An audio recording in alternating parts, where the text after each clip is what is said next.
Hi everyone, my name is Brunton and I'm a professor at the University of Washington in Seattle.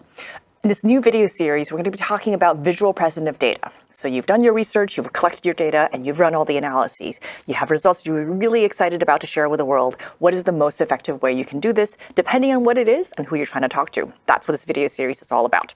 Now, visual presentation of data is one of my favorite subjects. I used to joke all the time that even if I didn't get paid to make figures, I still would.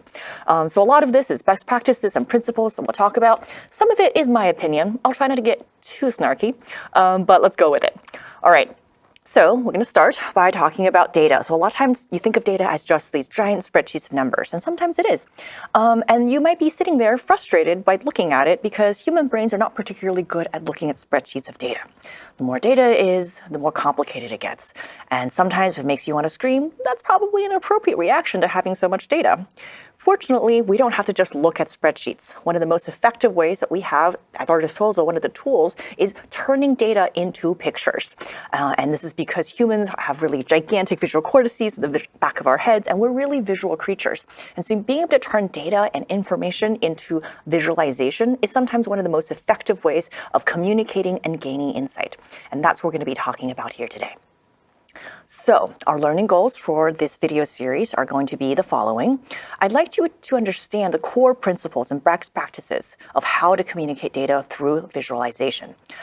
In order to do that, we're going to be modeling the design process of storyboarding figures. How do you design something in such a way that you can visually communicate data, especially quantitative data that gets a little bit complicated sometimes?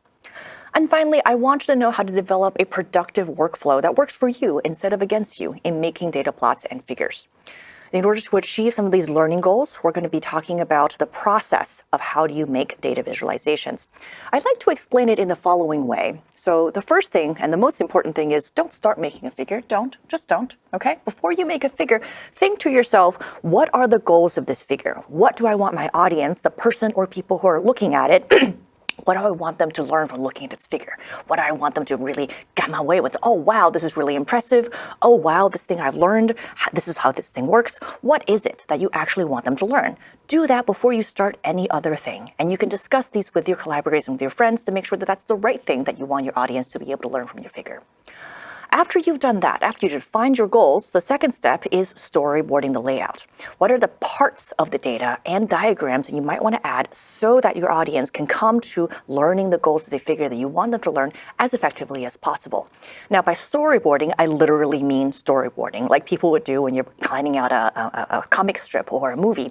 Draw a sketch of the flow of information and how they actually fit together, and do that over and over and to make sure that it actually makes sense. And that storyboarding, the different parts of the data you have to show, actually support the structures and the goals of the figure that you want to convey. Next, after you've storyboarded it, now it's time to actually make a draft of the figure. You can do that by first concentrating on the content instead of worrying about exactly how it looks. It's okay if it's not the prettiest thing. Sometimes I draw it on paper, sometimes I draw it on the board, sometimes I sketch it in a really cool, easy piece of software that's not the most production value quality possible. That's okay. Now here I have a note to pay attention to the checklist. That's coming up later in a different video. So here is where we're going to be making a draft and pay attention to our checklist I'll tell you about later.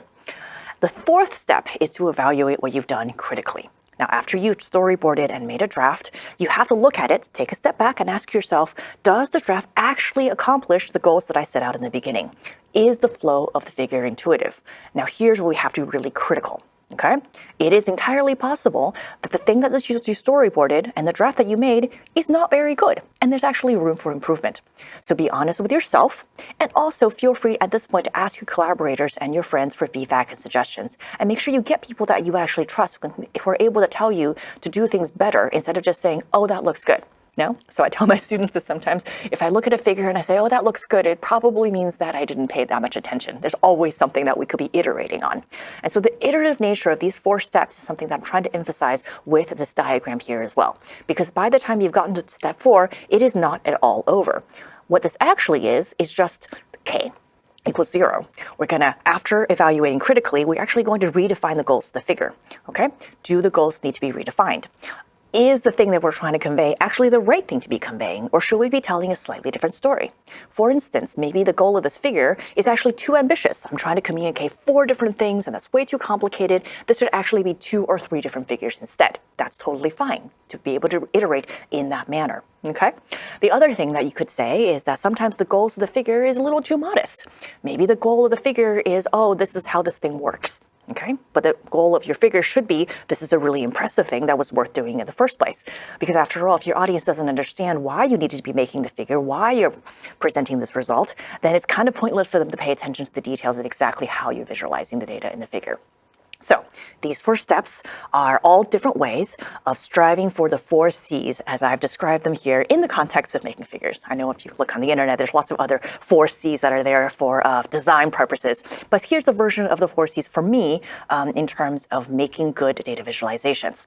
So step 1 was defining the goals of the figures, and you want to make sure the goals are compelling. This is actually a good goal, and you actually want your audience to be able to go.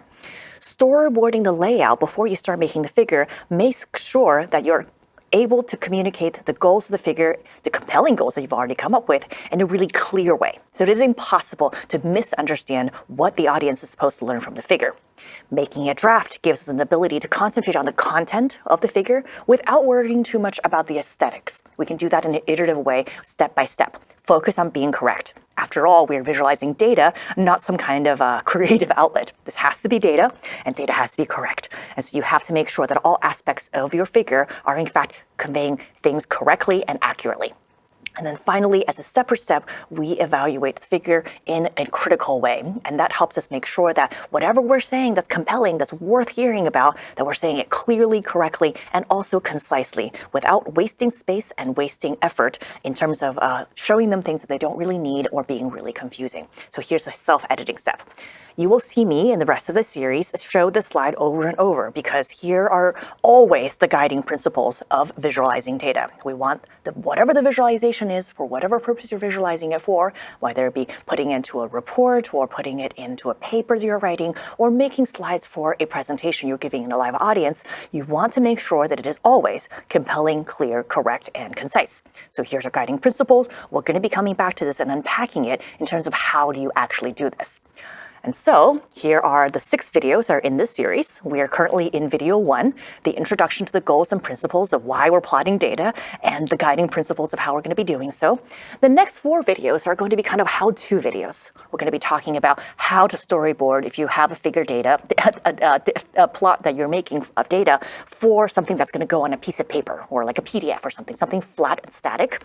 We're going to have a video on how do you design and animate data presentations when you have slides for a presentation, like I'm doing right now, where I'm actually waving my hands around and trying to talk to you through what I'm talking about. We're going to have a whole video about colors and how do you choose colors with purpose and with style, and when do you not want to use colors, and what are good colors and what are bad colors, depending on what you're trying to convey. We're going to have a brief video on workflow because when the rubber hits the road, you got to actually make the figure. How do you do so, and how do you develop a good workflow that works for you so that you're able to accomplish all the goals, the 4 C's that we had in the previous slide. And at the end, as a bonus, I'm going to tell you the 10 things that I hate about bad plots. And this is sort of my mental checklist, so what happens every time I look at a plot, and I'm going to share them with you, and hopefully in a way that is productive instead of just being snarky. Thank you so much, and I look forward to seeing you back for the rest of the video series.